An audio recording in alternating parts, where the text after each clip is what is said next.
of made you a believer. Oh yeah. Yeah, most definitely. Hey, if there's anyone down here with me, my name is Jason. It's just unbelievable how much stuff's in here. And where it came from, I don't know. But it's just everywhere. I feel a little apprehensive in here, but I don't quite know why. Happy. It just said happy. Oh my God.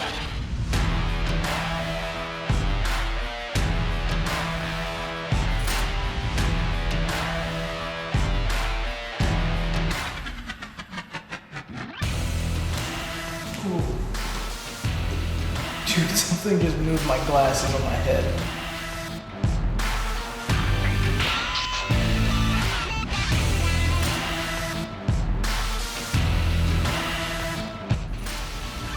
What is it? Dave just got scratched. Are you okay, man?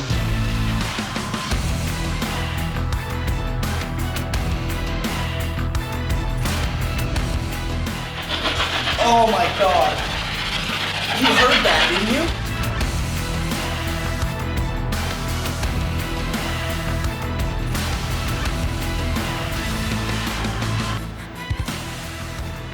You're good at pushing people around, oppressing people.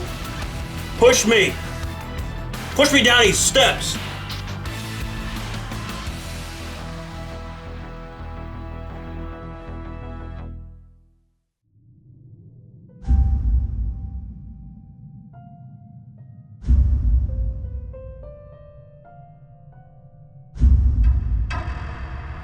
As a team, we've investigated elementary schools before. None of them compare to the notorious Poasttown School. It's become an epicenter for paranormal investigating in southern Ohio, and we've traveled all the way to Middletown to find out why. Elementary schools are not generally known for tragedy, so the first question we need answered is what history does the land the school sits on have?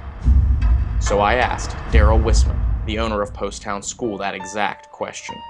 What was here before the school? From what we found through the history papers that we can find, in 1924, there was a baby farm in this area right here. What is a baby farm? A baby farm was designed kind of like today's daycare center, except the welfare of the child was not so kind. It was for prostitutes, destitute mothers, unwed mothers. They would have children and give them to the baby farm. The baby farm would raise them and sell them as work hands on local farms and stuff. But it says in the paperwork that some of the kids that their health wasn't so good, they were known to just let them die or murder the children. I've seen some photos of children here that if it's not from the baby farm, it would have to be something from the train wrecks or something, because the children look too little, too young to be school-age children. Talk a little bit about the train wrecks. What happened with the They train were wrecks? all before the schools ever built. One was in 1895, one was in 1910 that took the most lives. And the weird part of that is both of those accidents both occurred on July 4th. Wow. And we get a lot of EVPs talking about holiday, and we never could figure out why. And we're just assuming that maybe it was because the train wrecks were on July 4th. And that's the holiday that they keep talking about on the EVPs. 1910, I think, had the most casualties, and we have books in here that tells the people's names that were on the manifests and that was in the accidents and what their accidents were. You know, like there was a young Patterson boy that was cut into 3 pieces, and Oh, wow. they get pretty graphic. Yeah. They found a 7-month-old baby girl alive and uninjured the next day that had been hurled by the impact out in the middle of a cornfield. Wow. And all of both accidents happened in relatively the same area. Yeah, On the exact same day of the year. yeah. That's One in 1895 and one in 1910.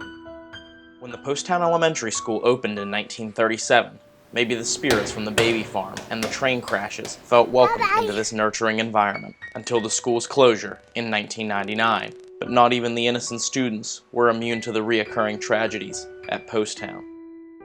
upstairs. It said that a little girl fell over the banister. Right. What do you know about her? Okay, I consider that an urban legend because unless I have it in black and white, I won't call it a fact. And I've had 3 different people come telling me the stories of that day. And the best I've got it pinpointed down to is in the early 50s.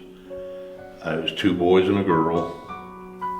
And the little girl went over the railing and didn't die here, but died later at home from injuries from her head injuries. Some groups that come to us hear the girl scream. And she supposedly, if you look at the history the way it did, after she fell, she died 2 weeks later at home. And then the building, they built a whole big room up there because that was like a play area for the kids. They built the big room up there where nobody else could fall. They named her Sarah. I really don't think that was her name, I don't know. But I guess that was a common name they used back then. And a lot of people say she fell all the way to the bottom. I still have tragedies told to me from people that no paranormal group or medium or psychic has picked up on, and I'll never talk about those stories unless somebody does ever pick up on them. Down in the first floor, there's this is Lou's office. And we heard earlier in just regular conversation with Daryl that there was a gentleman, maintenance worker that worked here that had an untimely end at home. Has anyone made contact with that person? From what I understand and people I've talked to, there's been several people that's actually made contact with him. But the room I get the most in is the boiler room downstairs, and that's where the janitor was a lot. With all the tragedies occurring inside the building and the history of the land that it sits on, there's bound to be paranormal activity affecting those who visit this old elementary school. So how are the spirits that remain affecting Daryl and Bill?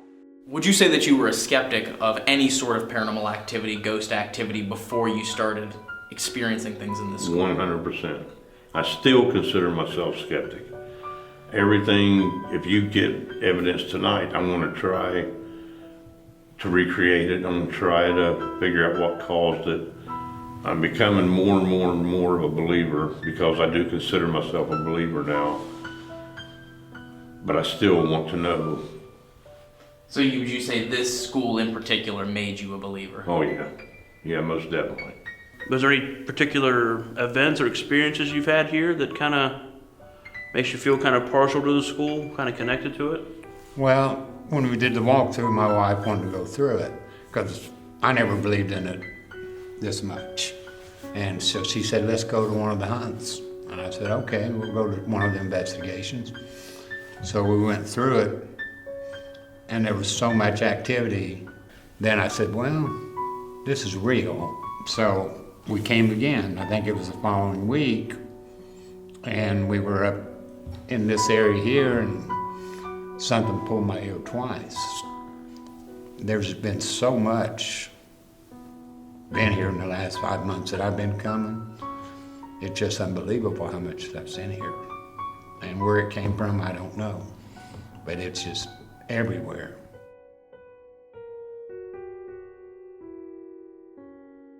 Before we can begin our investigation, we have to stop and take a moment to pay tribute to a fellow investigator, Todd Beely, who tragically passed away on October 29th, 2016. Poasttown School was one of Todd's favorite places to investigate, so there now hangs a memorial picture in one of the classrooms. We wanted to express our love and concern and thoughts for he and his family and everybody that he touched during his lifetime. So we wanted to leave our names in support of Todd.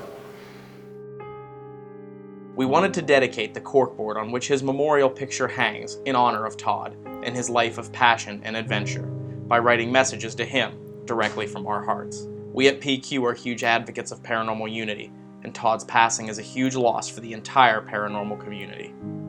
Todd's passion for life and his passion for the paranormal will be missed by many. Rest easy, pal. This location was Todd's favorite for a reason, so it's time for us to try and make contact with the spirits of Poasttown School. And to start, we'll focus on contacting one spirit in particular. Bill told us that a few people have successfully contacted the spirit of a deceased maintenance man and janitor. We heard earlier just that there was a gentleman, a maintenance worker that worked here that had an untimely end. Has anyone made contact with that person? From what I understand and people I've talked to, there's been several people that's actually made contact with him. While we're focusing on his spirit on the first floor and in the basement, we'll set up a camera to cover the second floor. With it, we'll place a REM pod, a digital recorder, and a toy ball to see if any children who remain at Poasttown want to play with it.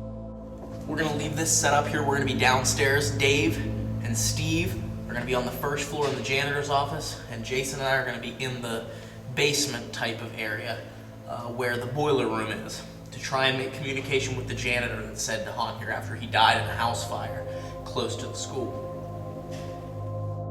But our areas of focus will be Lou's office on the first floor and the boiler room on the floor below, because Bill told us that the janitor has been contacted there.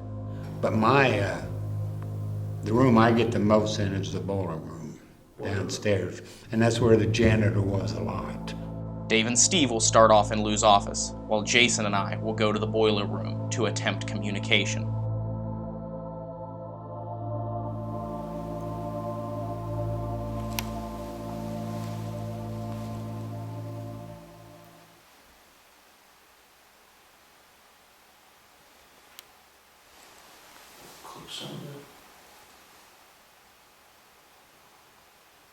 It's the first time I've heard that.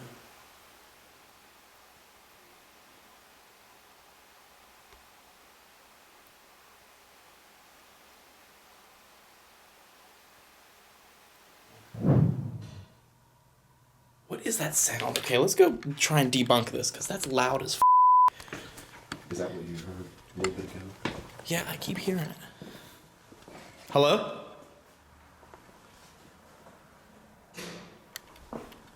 Is that in here? Yeah. Hello?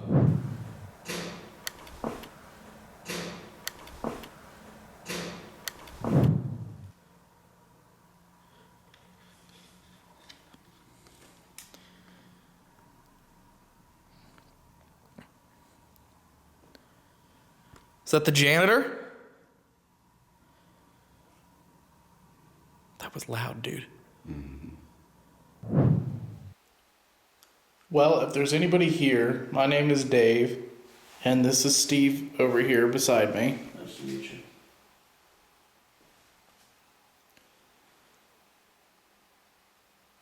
Can you maybe give us your name or what your job title was here at the school?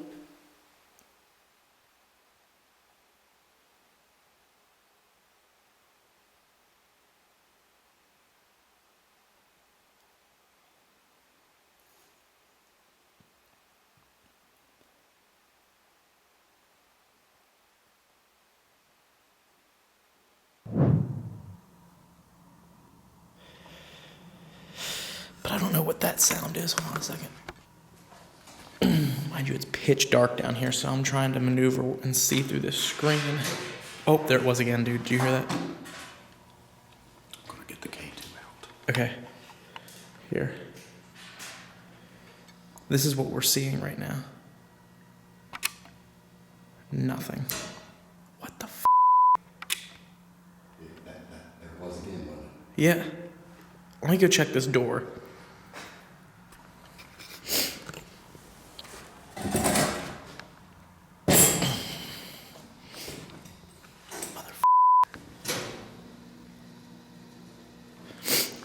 Okay, maybe.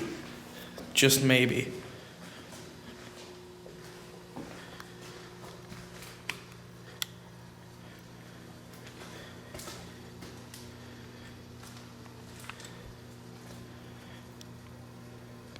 I know what it is. What? Yup. It's the wood burner outside. Oh, Remember how it makes that noise? yeah. That's right behind this wall. So what we just did is I ended up following the noise and we ended up debunking what that sound was, even though it was loud and startling. As an investigator, that's something you have to do. You have to follow and try and debunk these noises. And it ended up being the wood burner outside that the owner, Daryl, uses to keep his living quarters warm. And it makes that strong metallic sound that we're hearing here. And it's not paranormal, that's for sure. So it's debunked. Can you let us know what day, month, year that you worked here, that you were here?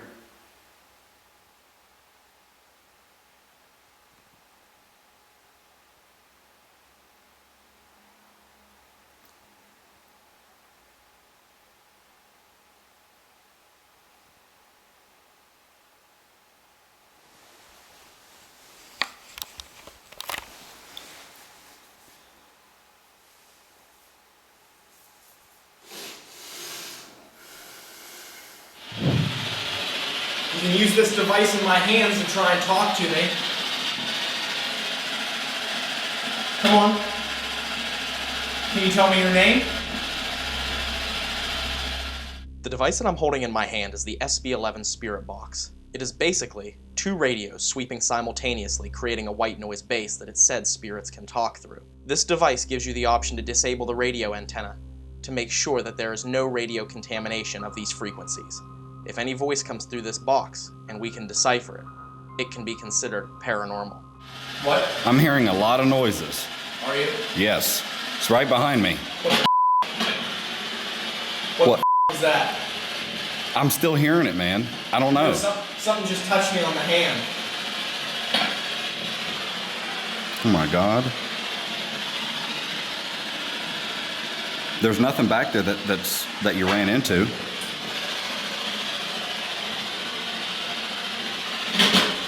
That hit me something hit me right on the wrist. As I ask my first question to incite communication with the Spirit Box, it feels like something taps me on the wrist. Immediately I search the area for things that could have fallen from the ceiling, but I find nothing. What's ironic is I feel this tap on the hand that I'm holding the Spirit Box in. Could this be a spirit getting ready to speak to us? There is a name written on the left side of the door jamb looking into this room. What did that person do here? What was his job? And is he still here?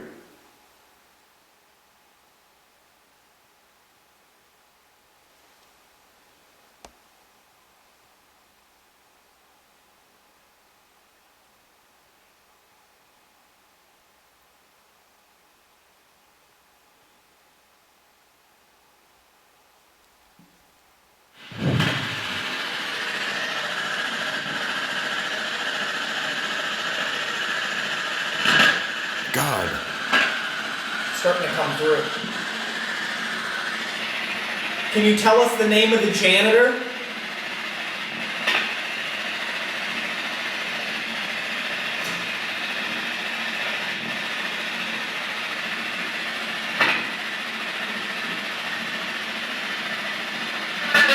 Oh my God, what was that? That was a female voice.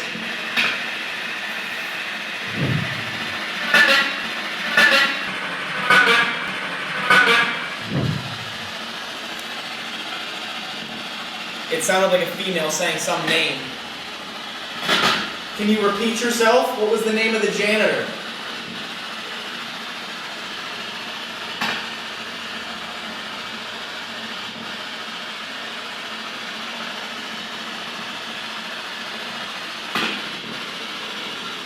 I got a cold breeze right on my neck. What was that? Cold breeze on my neck. Cold breeze on your neck. Are you over by Jason right now?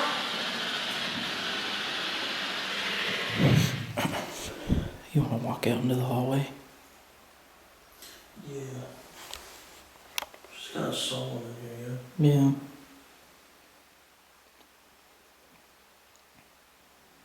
Yeah. Well, I feel a little apprehensive in here, but I don't quite know why. The apprehensiveness I feel is knowing that we're going back out to the hallway. In a sense. You know? Yeah. Who's out in the hallway?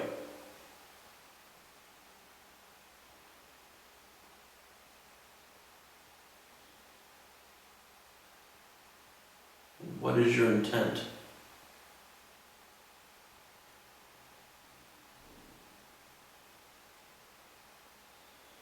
Come on down this way.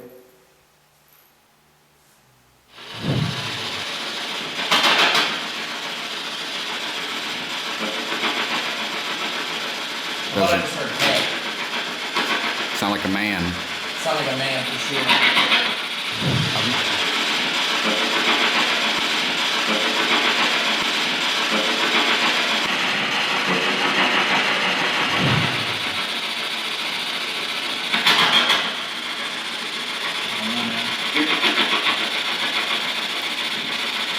Hearing a male voice coming through.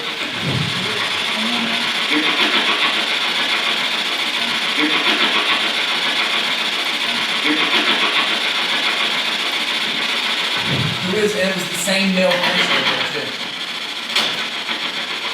I think I don't know, man. This is really, I don't know. Bizarre.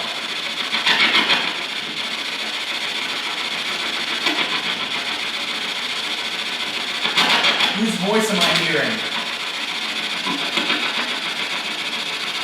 No way. I just heard it again. You heard the man's voice? Yes, a third time. Do you know what it just said? What? It just said Lou. It said Lou? It said Lou. Lou, are you here with us? Lou, are you with us? At this point, I am in complete and utter shock. Never have I had such close communication with the other side, as Lou comes through and says his name. Whose voice am I hearing? Whose voice am I hearing? Whose voice am I hearing? As this voice left the spirit box, with it came energy and a wave of emotions that overtook me and was unlike anything I've ever experienced on an investigation. Take a listen again and hear this verbal confirmation from Lou himself. Whose voice am I hearing?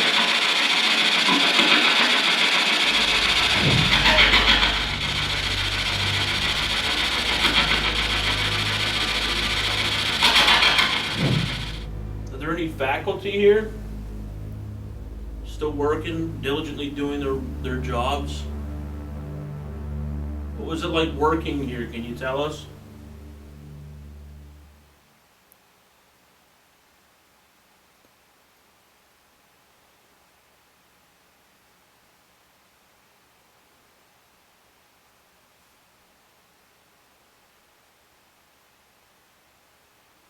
You hear that? Mm-mm. Like distant footsteps, like what? Like distant. Oh, there you go.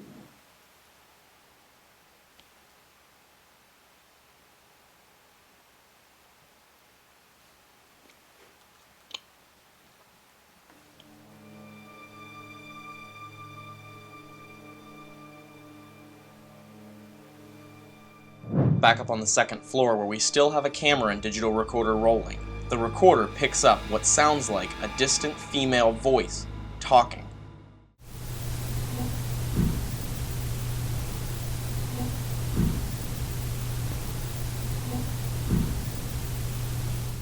This building's energy seems like it's supercharged, and the spirits seem to be willing to communicate with us, ready to tell their story for the world to hear.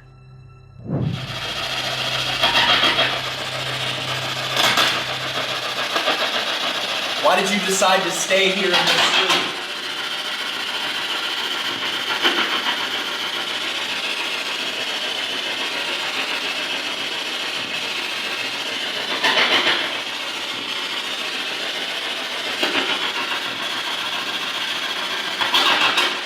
Lou, do you need help? Did you hear it? I did, yes. What did it say? It almost sounds just like a Yeah, kind of like that.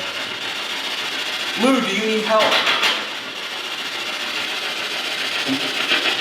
Same thing. Oh my gosh. That's the exact same thing we just heard. Do you not know? Or are you happy here?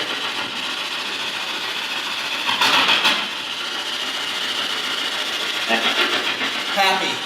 It just said happy. Oh my god. You heard that, didn't you? I heard it. I definitely heard the male voice, yes. It was a male voice and it just said happy. Hold on. Are you alright? Yeah. It's just emotional, you know?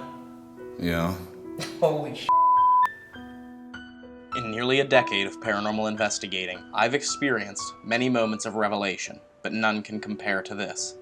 As Lou's voice comes out of the spirit box, telling me that he's happy at Poasttown School, I'm suddenly overcome with a flood of emotions. It's as if I can feel the emotional impact of this one word uttered to us from the other side. This one word changed my perspective on life and death forever.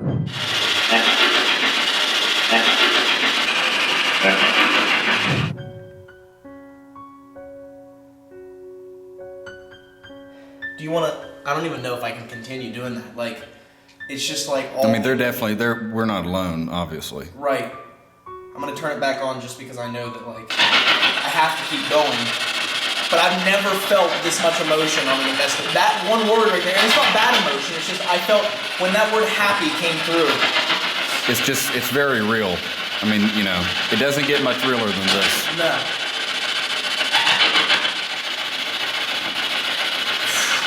That was insane. Well, we're so glad that you're happy here, Lou. It's not like I said yes. This is insane. Well, we're so glad that you're happy here, Lou.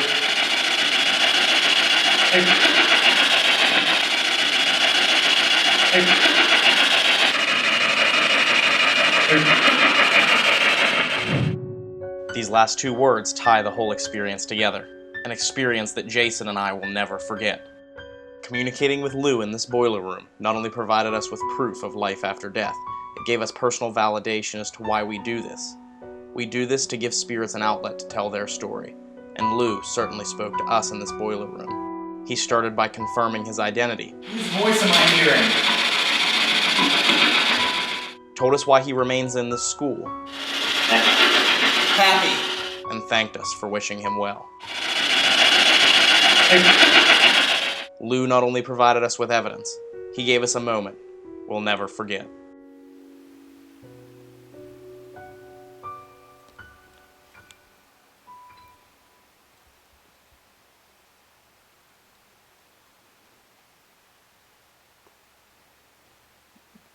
That was really weird. What's up? My IR just got really bright for a second and then dimmed back down. Probably the strangest and most unexplained occurrence from Dave and Steve's time in this office area is when the infrared extender attached to the camera unexplainably surges and the light brightens, instantly dimming back down afterwards. These infrared extender lights are equipped with resistors to protect against these surges, so we have to ask ourselves, what could have caused this? We're not saying that it is paranormal, but at this point in time it's certainly unexplained. Shortly after this, Dave and Steve finish up their investigation of these office areas, and we regroup to go upstairs and grab the camera that's still on the second floor. As we're headed up the stairs, talking to one another, the digital recorder sitting on the floor by the REM pod captures a very strange sound, and to us, it sounds like a child's voice.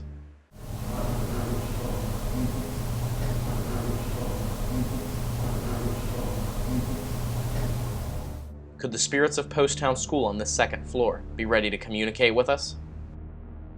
Before we could move on with the investigation, we went to get Daryl to have him listen to part of our spirit box session. We were so excited about Lou validating his presence by saying his name, we wanted Daryl to hear it for himself.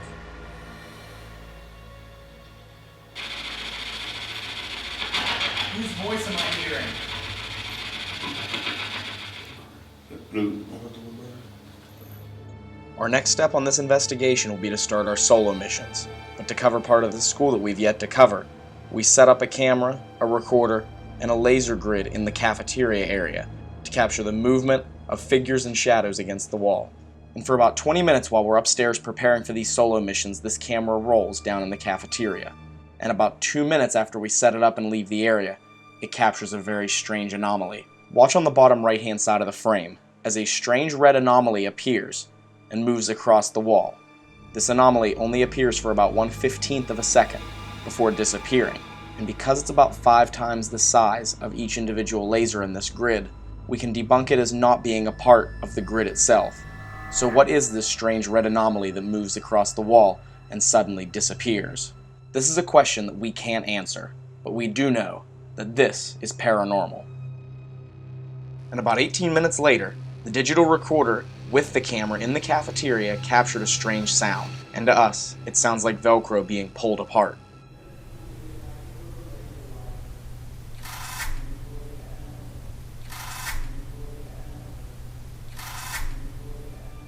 Could this be a residual sound left over from the children of Poasttown Elementary, whose shoes were quite often fastened with Velcro? For these solo missions, Steve, Jason, and myself will split up between 3 different areas of the old Poasttown school. Steve will go to a classroom on the 2nd floor. I, on the 2nd floor as well, will go all the way down to the other end, where the stairs are, where it said the young girl fell over the banister, down to the bottom of the stairs, dying of her head injuries 2 weeks later. And the little girl went over the railing and didn't die here, but died later at home from injuries from her head injuries. Jason will be investigating the gymnasium, in hopes that there are still children playing in this area, ready to communicate with him. And while all of this investigating is going on, in the front classroom, by the main stairwell, we will set up a teddy bear with a REM pod and a camera pointed at it to capture any children that may get close to this teddy bear within proximity of the REM pod.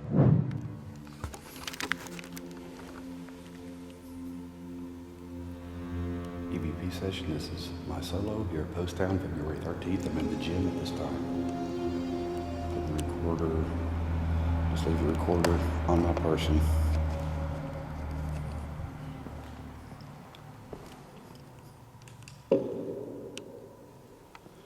Okay, this is Jason here. I'm in the gym of Poasttown School here in Ohio. I'm doing my solo mission.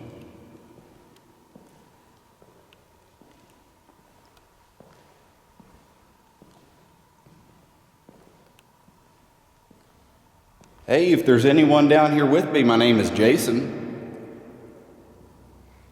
I mean you no harm, I won't hurt you. I come with the utmost respect.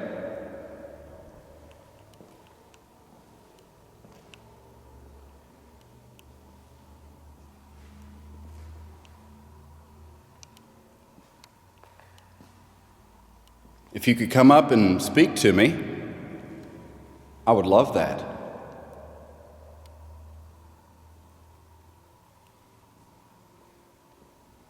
Here tonight to visit with you all. I'd like to have some fun. Come on out and maybe we could play some ball in here. I'd sure like to get to meet you.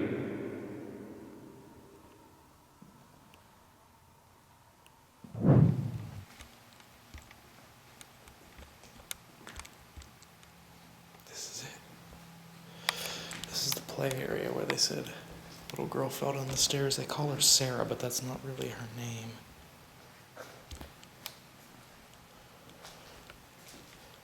They built a little pen around the area after she fell down the stairs to keep the other children from doing the same, apparently. Hello?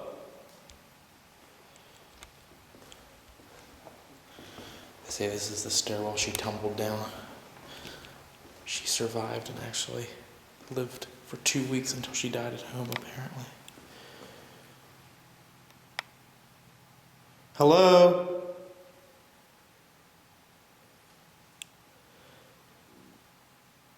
Is there a little girl here?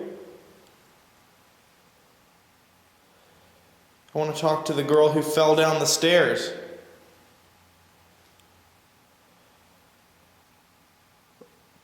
Are you okay?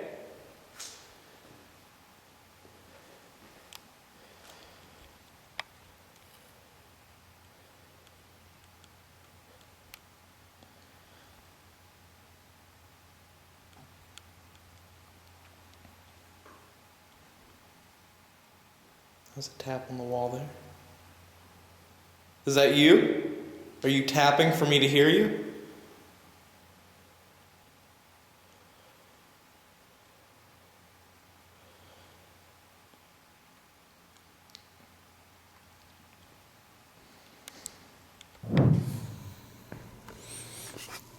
Hello?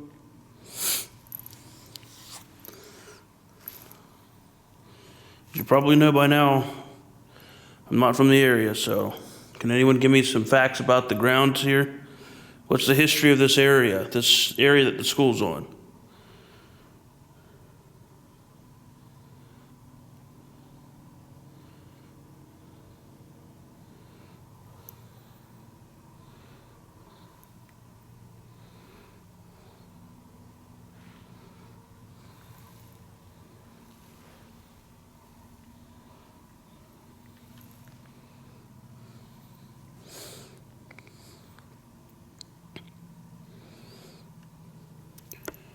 Can I get maybe a loud rap on the wall or a locker or a knocking sound?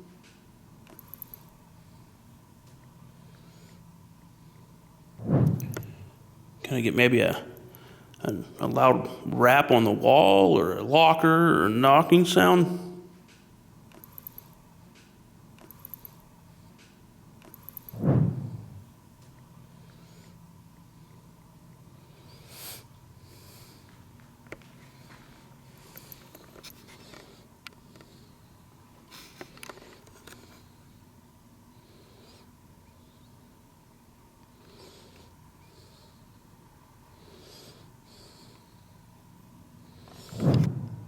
Can you come into the gym here with me?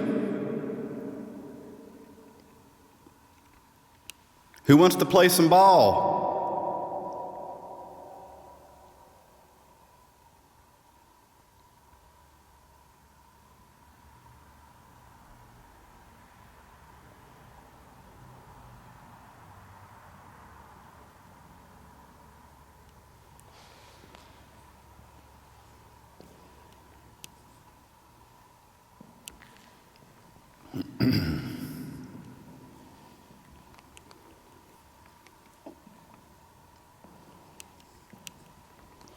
I don't want to be down here and play ball all by myself.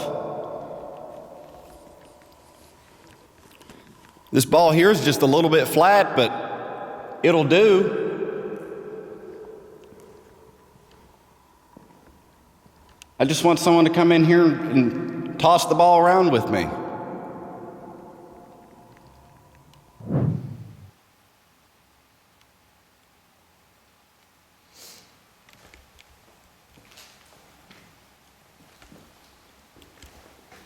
I'm gonna come down. Where did you fall to? Go ahead and say something to me whenever. Oh, god damn, I saw my own shadow and scared the out of me. Okay. Let me know when I get to the spot where you fell to.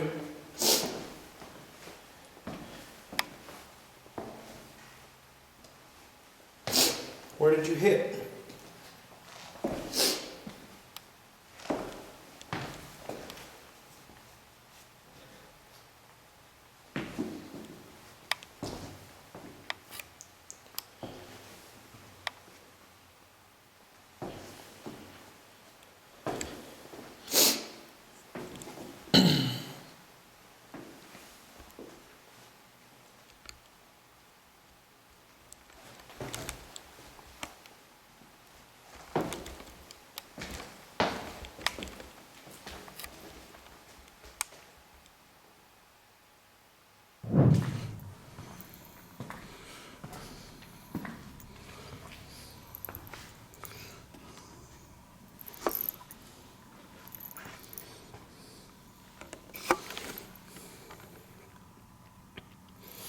I'm not here to try to disrupt class, so just here to observe, if that's okay.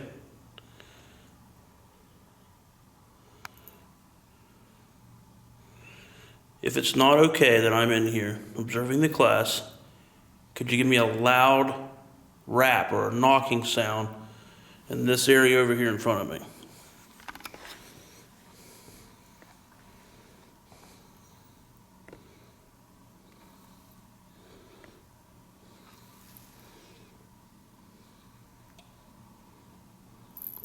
behind me.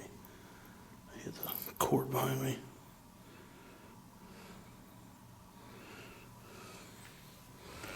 How you guys feel about Daryl and how he's taking care of the place? And his friend Bill.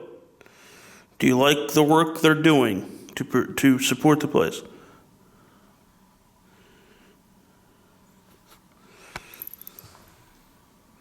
Picking up recorder.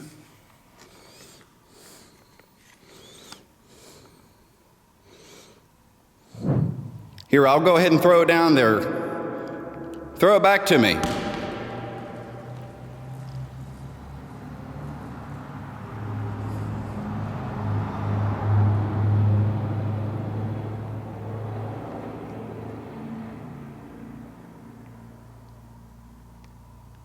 Are you going to give it back to me?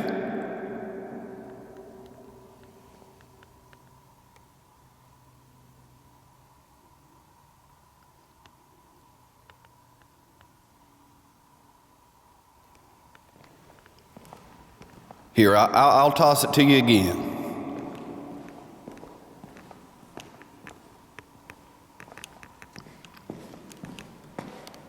Or if you want, you can kick it. You want to play some kickball?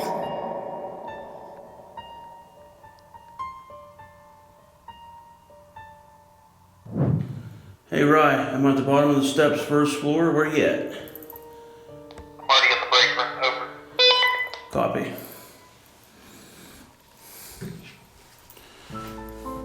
Just after Steve calls me on the radio to find out my location, and I answer saying that I'm in the break room, a strange disembodied voice seems to be calling Steve a vulgar name.